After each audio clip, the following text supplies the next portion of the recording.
All right, if you're watching this on YouTube, you're probably like, what the hell? Why is there another video already? Well, I figured, you know what? I'm just going to start randomly making videos when I have a thought about video game stuff. So today, some spicy news in the world of Xbox. The Verge published a big, fascinating feature about the changes in Xbox leadership. So if you missed it, Phil Spencer and Sarah Bond are no longer there, and Asher Sharma is now in charge. Asher Sharma, you're probably not aware of, but formerly a Microsoft AI exec, which some red flags there, but everyone deserves a chance, so we'll give her a chance. The Verge's feature is written by Tamoor, and it is well worth a read. But the long and short of it is that internally, Phil's resignation was planned, and the company kind of worked on appointing a successor and messaging and doing all that properly, the stuff that you would do when the CEO of your company is about to leave. And people working at Xbox had been picking up the Phil is about to leave vibes, so they kind of saw it coming. He apparently took a very long vacation. Apparently the whole Activision Blizzard kind of acquisition stuff was long and drawn out, and I can imagine it took it out of him, so well-deserved break probably. But during that time and post it, people were like, seems like Phil might be thinking about leaving. So it wasn't entirely a surprise to the folks at Xbox. However, this is where it gets interesting, because there's an indication that Sarah Bond's departure was more of a surprise, given that it was expected she'd take over when Phil leaves. She was kind of seemingly being positioned to be the kind of CEO, the protege that is going to step up and take over as soon as Phil is done.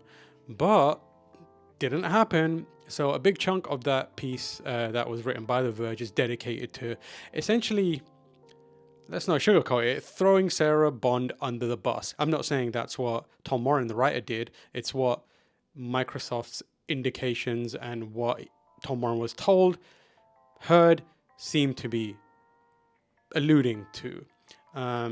So seems like she was being thrown under the bus, and they said that a little after Sarah Bond was made Xbox president in 2023, a couple of senior executives left, including one that reported directly into Sarah.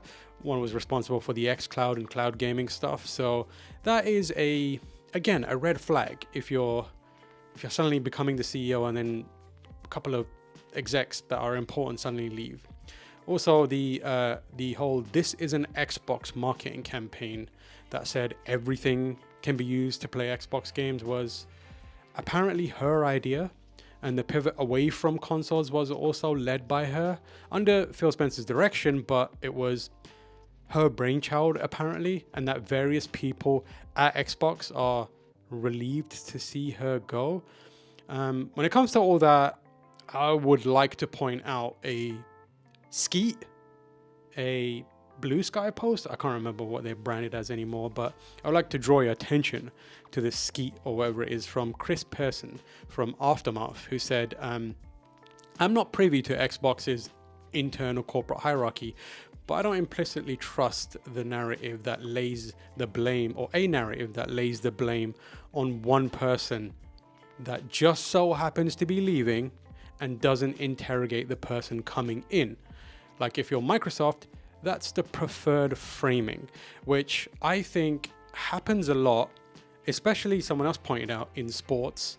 The outgoing manager is always like, everyone's like, it was all that person's fault. And actually we're okay. We got some ideas, that kind of stuff. So generally speaking, I don't know how it went down, but in general, this is a very frequently used and smart way to approach shifts in leadership, where there's a narrative attached. The narrative that most corporations go for is whoever's on their way out or has been kicked out is the cause of a bunch of problems, which kind of lets you wipe the table clean and start from a PR perspective with a fresh sheet. The part of the Verge article that I want to talk about more specifically, however, is the bit where it says, it seems like the plan is to pivot away from the everything is Xbox strategy, because honestly, I am glad to hear it. I'm glad to hear that seems to be happening. And people over there are like, no, we got to stop this.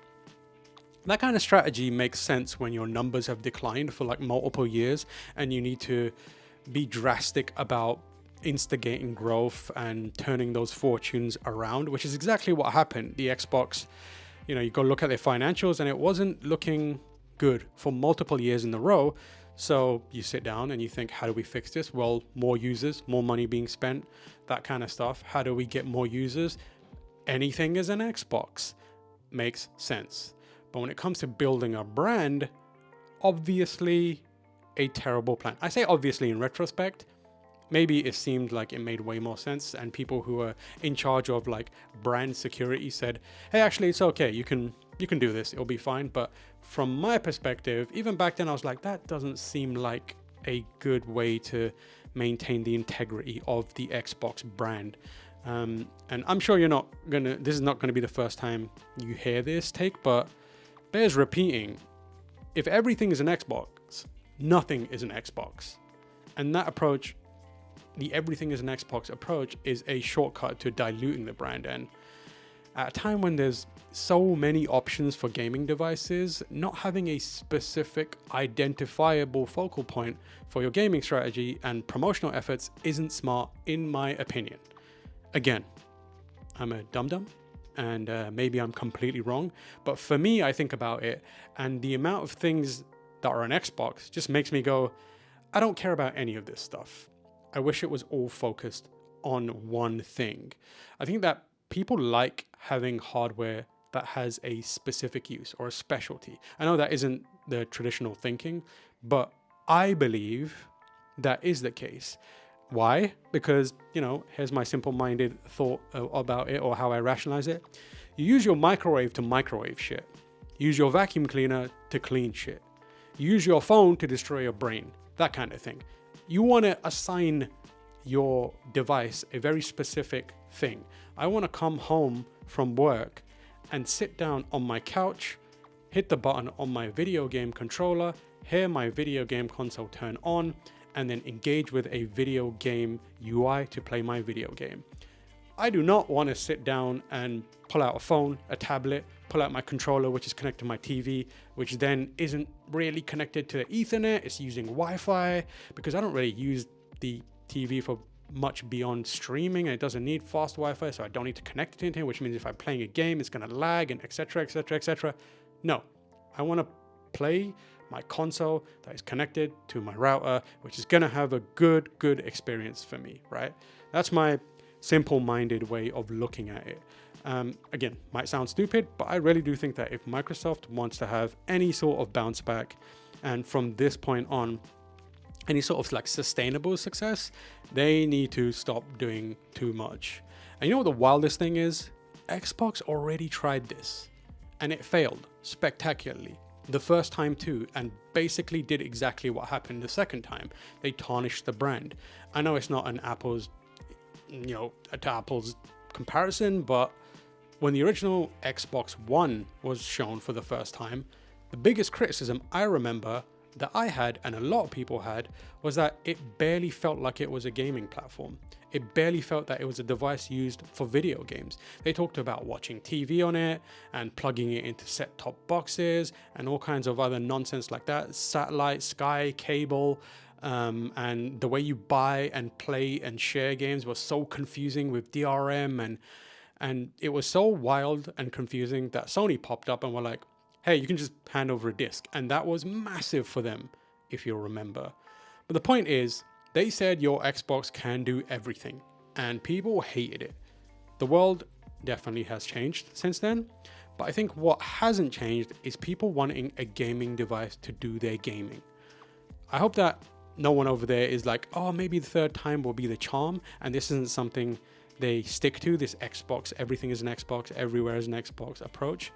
And maybe this, I hope it is, a turning point for Xbox as a brand that takes it closer to where we want it to be, where it used to be, and where, it is beneficial for the world of video games. Because there's some really exciting games on the way, finally. Fable, very, very excited for that. There's Forza's coming out. There's a whole bunch of games that I know that they're working on and will be good, hopefully. And I hope that Xbox as a platform is able to put its effort into showing people that those games are best played on an Xbox console, not your fridge.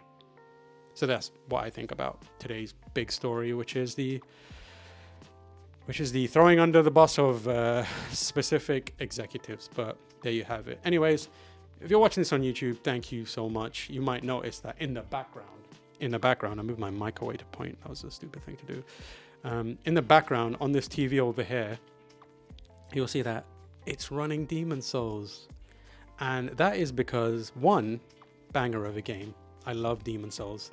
And two, it was also the subject of a video I did yesterday. Time is a flat circle. But it was a video about Blue Point specifically, and how I think the thing that they don't get the most or a lot of love for is how it created the best PlayStation 5 launch game, and maybe even the best launch game of all time with the assistance of Japan Studio and From Software. But nevertheless, the best launch game of any PlayStation ever. So if you're interested in checking that out, you can head over to my YouTube channel and check that out. There's a small clip of it on TikTok. If you're watching, you can watch that and then go to my YouTube channel. And while you're there, why not hit subscribe? While you're here, why not hit subscribe, like, share, that kind of business.